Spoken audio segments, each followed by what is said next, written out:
আজকে আমি আমার ছাদ বাগানে আসছি। আমার ছাদ বাগানে প্রচুর পরিমাণ সবজি হয়েছে এবার। তারপরে আবার নতুন করে শীতের সবজিগুলো লাগাই দিছি। আমার আগের এই সবজিগুলা প্রচুর পরিমাণ ভেন্ডি হয়েছে, দেখেন ভেন্ডিগুলো উঠায় নিলাম। আর আমার এবারও অনেক রকমের সবজি হয়েছে। চিচিঙ্গাগুলো দেখতে খুব সুন্দর মাশাআল্লাহ। আর অনেক চিচিঙ্গা খেয়েছি। অনেকে এটা কী নামে বলে জানি না, আমাদের এই ঢাকার বাসা চিচিঙ্গা বলা হয়। আর ভেন্ডিগুলো গাছগুলো আমার মাশাআল্লাহ দিলে এবার এত বড় হয়েছে। আর ভেন্ডিগুলো খেয়ে ফুরানো যেতেছে না, বাগান ভর্তি আমার সবজি। তাই আজকে সবজি নিতে আসছি। আর ভেন্ডিগুলো এখনও অনেক বড় বড়, বিশাল বড় বড় গাছ হয়েছে। এটা আমার হাইব্রিড জাতের গাছগুলা। আর চিচিঙ্গাগুলো অনেক খাওয়া হয়েছে, তারপরেও এখন বাগানে কিছু চিচিঙ্গা রয়ে গেছে। তাই এই সবজিগুলো আজকে আসছি কেটে নিতে। এই সবজিগুলো দিয়ে আজকে চিংড়ি মাছ দিয়ে রান্না করব।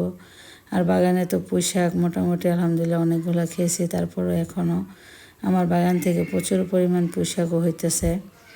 তাই আবার নতুন করে শীতের সবজিগুলো ফলাইছি। সবাই এই সিজনে শীতের সবজি ফলাইবেন। এখন তো শীতের সবজিগুলো লাগালে অনেক ধরনের সবজি আছে, তাই আমার বাগানে অনেক ধরনের সবজি লাগাইছি। আর মূলা বেশি ফেলাইছি, আপনার প্রচুর পরিমাণ মূলা শাক হয়েছে। তাই এখন যে কিছু মূলা শাকও নিয়ে যাব। দেখেন কি পরিমাণ বড় হয়েছে চিচিঙ্গাটা দেখতে মাশাআল্লাহ। এরকম বড় বড় চিচিঙ্গাগুলো আমার বাগান থেকে নিছি। আর খেতেও খুব সুস্বাদু হয়ে গেলে, ভিতরে একদম কচি, আপনার এখনও বাড়তি হয় না। তাই অনেক সবজিগুলো নিয়ে গেলাম।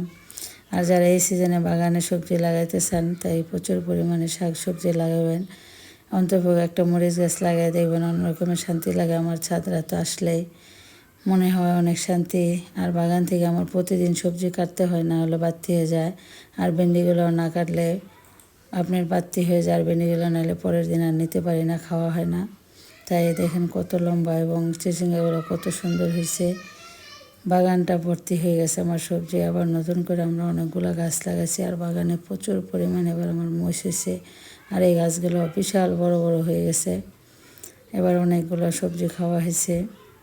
তাই দেখেন যেখানে শীতের সবজিগুলো, যে মূলা শাকগুলো আমার অনেক ঘন হয়ে হয়েছে। এখন আমরা কিছু মূলার শাক নিয়ে নিতেছি।